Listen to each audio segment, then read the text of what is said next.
अभी जनपद बलिया में उपस्थित है और ये है भृगु आश्रम। और भृगु आश्रम जो है बलिया का एक चर्चित स्थान है और ये स्थान जो है बलिया का वो जगह है जहाँ पे सभी इस बलिया के वासी जो है इस नाम से सभी लोग अवगत है। और जहाँ भी जाते हैं लोग जो है भृगु का नारा लगाते हुए एक बलिया वासी अपनी जो है पहचान छोड़ते हैं, क्योंकि ये बलिया का जो है ख़ास स्थान है। और ये स्थान जो है एक बलिया का उस स्थान पे है जो इस बलिया का एक बीच का जो हिस्सा है और यहाँ से कुछ ही दूर पे जो है चलिए हम लोग अंदर तक चलते हैं और देखते हैं कि आखिरकार ये भृगु आश्रम का जो है पूरा अंदर का भाग कैसा है। ये है पूरा भृगु आश्रम का अंदर का भाग, जो दुकानें लगी है साइड में। और ये बिल्कुल जो है तमाम तरह के दुकानें हैं, जैसे मिठाई का या फिर देखा जाए तो यहाँ पे और भी खिलौने की और मनिहारी की ये दुकानें सजी धजी है। और ये है बलिया का भृगु आश्रम। आगे तक चलते हैं और देखते हैं कि ये बलिया का जो है ख़ास जो स्थान है भृगु आश्रम, ये स्थान जो है ख़ास किस लिए है और इसके बारे में कुछ और जानकारी अवगत करते हैं। तकरीबन जो है अंदाज़ा लगाया जा सकता है कि लॉकडाउन में ये स्थान बहुत जो है बिल्कुल सुनसान पड़ा था। और यहाँ हम जो उपस्थित है ये बलिया का एक ख़ास स्थान है और ये भृगु आश्रम है। इस भृगु आश्रम के जो है आज जो है बहुत कमी भीड़ है, लेकिन यहाँ पे जो है जिस हिसाब से देखा जाए तो लोग जो है आते हैं और शादी विवाह का भी यहाँ पे कार्यक्रम होता रहता है। और जो कन्याएं वर वधू का जो देख रेख का जो कार्यक्रम होता है वो भी जारी है। और देख पा रहे होंगे कि उधर भी महिलाएं बैठी है और वहाँ पे जो है वर वधू का भी देखा होता है। और देखकर मतलब कि यहाँ पे शादी ब्याह का अगर देखा जाए तो कार्यक्रम भी होता है। थोड़ा कैमरामैन उधर फोकस कीजिएगा। वहाँ कुछ जो है कन्याएं है और इधर भी मतलब कि अभी जो है एक वर वधू का जो है शादी हुआ है। इस साइड में थोड़ा सा कैमरा के माध्यम से हम दिखाना चाहेंगे। और ये स्थान जो है खास चर्चित है और यहाँ जो है हमेशा जो है खौटी अगर कहा जाए देहाती भाषा में तो होता रहता है। और ये चलिए आगे तक हम चलते हैं। ये है मेन भृगु जी का जो है मेन स्थान है और इस गेट से हम प्रवेश करेंगे। हम अभी जो है भृगु आश्रम के अंदर उपस्थित है और यहाँ जो है हमारे महर्षि जो लोग हैं उनसे बातचीत करते हैं और जानते हैं इस बलिया का भृगु आश्रम के खास उस परिचय के बारे में कि ये बलिया का एक खास जो है माना जाना स्थान चर्चित बन चुका है। सबसे पहले आपसे जानकारी लेंगे, क्या नाम पड़ेगा? हमारा नाम विंध्याचल मिश्र। अच्छा, कब से आप यहाँ पे रहते हैं? बहुत दिनों से। अच्छा, तो ये बलिया का एक खास स्थान बहुत चर्चित हो चुका है भृगु आश्रम, और इसका इतिहास क्या रहा है पहले का वो बताइए। ये भृगु बाबा का तोपो स्थली है। यहाँ पर भृगु जी महाराज तपस्या किए थे जी।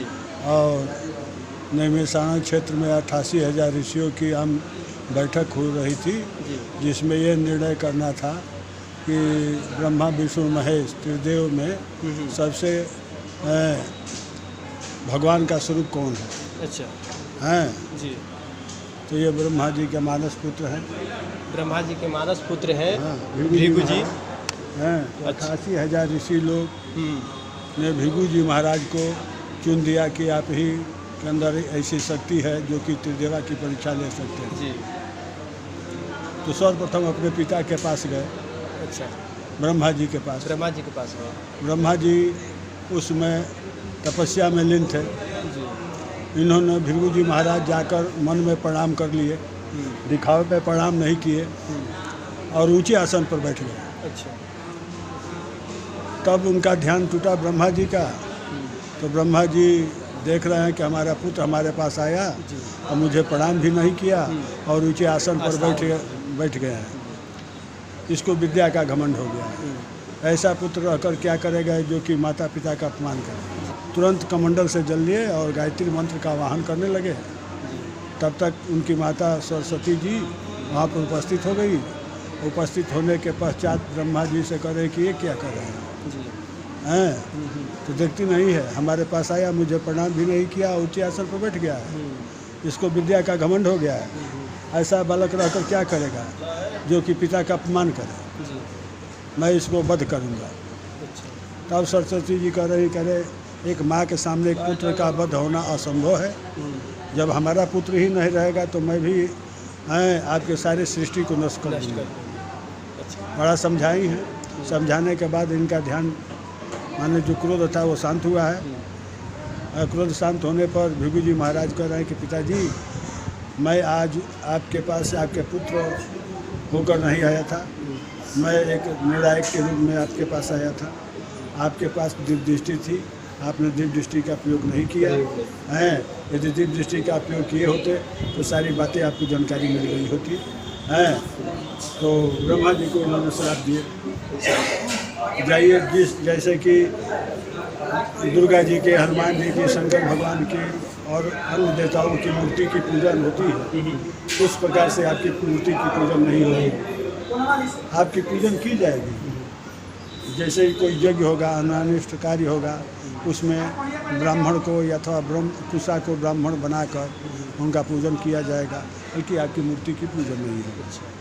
तो ये बलिया में जो भृगु आश्रम जो यह गठित हुआ, वही है, वही। तो ये तो पूरी इतिहास की बात हो गई। हाँ, लेकिन तो उसी समय जब विष्णु भगवान को भी लात मारे हैं, क्षमा वरण को चाहिए, छोटों को उत्पात किया बिगड़ी भगवान को कि भृगु मारी लात हैं, वही भृगु जी महाराज है। जब विष्णु भगवान को लात मारे हैं तो भृगु जी महाराज तो क्रोधित थे और विष्णु भगवान उनका भृगु जी का चरण पकड़ लिए कि दुष्टों का दमन करते करते ये छाती है जो कि क्षत्रिय का पत्थर के समान कठोर हो गया है, अब ब्राह्मण का चरण जो कि तपस्या करते करते कमल के समान कोमल हो गए, इसमें चोट लग गई। इतना कहने पर उनका क्रोध जितना भी था वो शांत हो गया। कहे क्या हो, आज तो मैंने परमात्मा को ही लात मार दिया है। तब कहे भृगु जी महाराज, कह रहे भाई प्रभु जी ऐसा है कि आप मुझे शांति किस प्रकार से मिलेगी, कोई उपाय आप बताइए। वही भृगु जी महाराज को विष्णु भगवान मृगशाला दिए, कहिए कि आकाश मार्ग से होता हुआ जाएगा, जहाँ गंगा और सरयू का संगम होगा वहाँ पर ये गिरेगा, वहीं पर आप तपस्या कीजिएगा तो आपको शांति मिलेगी। हैं तो यहाँ पर 1 किलोमीटर पर 3 किलोमीटर गंगा जी है। गंगा जी के पास में ही गंगा और सरयू जी का दोनों ठीक मंदिर के सामने संगम है।